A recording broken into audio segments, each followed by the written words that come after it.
more why Faust. Sort of things I find interesting about it. Well, it's got everything in it.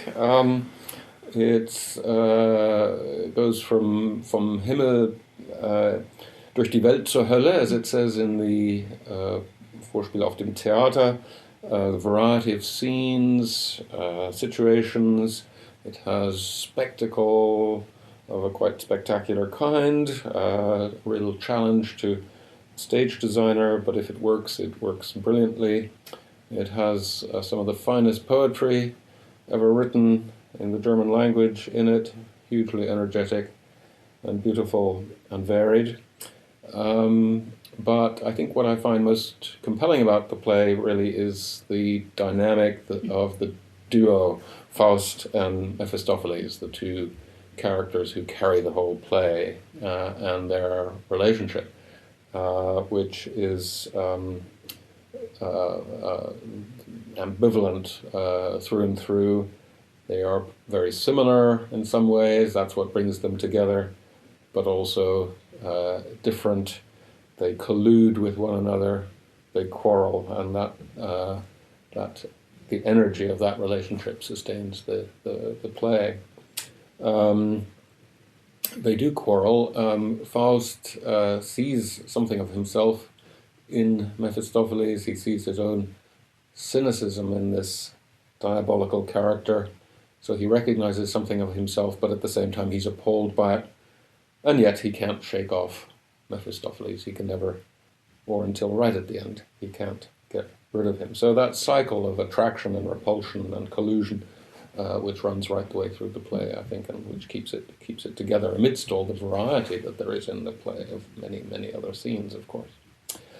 So if I had to choose which of the two characters I find most fascinating, Faust, of course, the main character, the man who wants to know things, the one man who wants to experience everything there is to experience.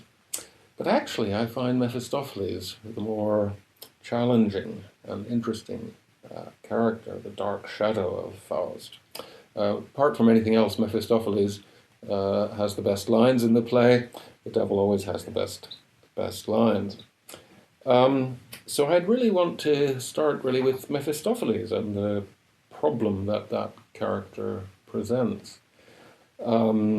He presents a challenge, first of all, to God. That's where the play proper starts, him challenging God, and then he challenges Faust and he challenges us. The question really is the world the devil's? Is the world as the devil sees it and describes it? The challenge is to Genesis chapter 1, 31. And God has finished the work of creation, and God saw everything that he had made, and behold, it was very good. For Mephistopheles, on the contrary, the world, at least the earthly world, von Sonn und Welten weiß ich nichts zu sagen. He doesn't care about the stars and the heavens. The earthly world is bad, herzlich schlecht. So God looked at what he had made and said, behold, it was very good. Mephistopheles finds it herzlich schlecht. So God himself, pleased with creation.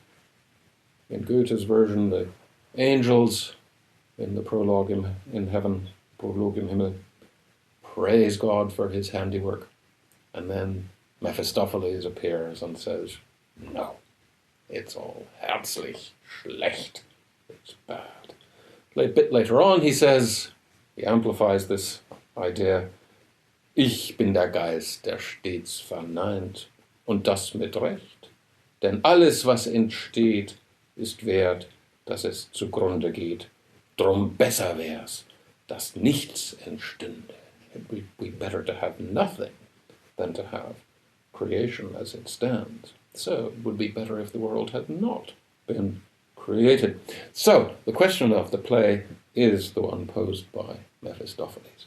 Can Mephistopheles bring Faust, and can he bring us to share his contempt for the world, to see it, to see life, to see the world as worthless and contemptible as Gaukelwerk, as Faust himself once calls it, cheap illusion? That's the real question.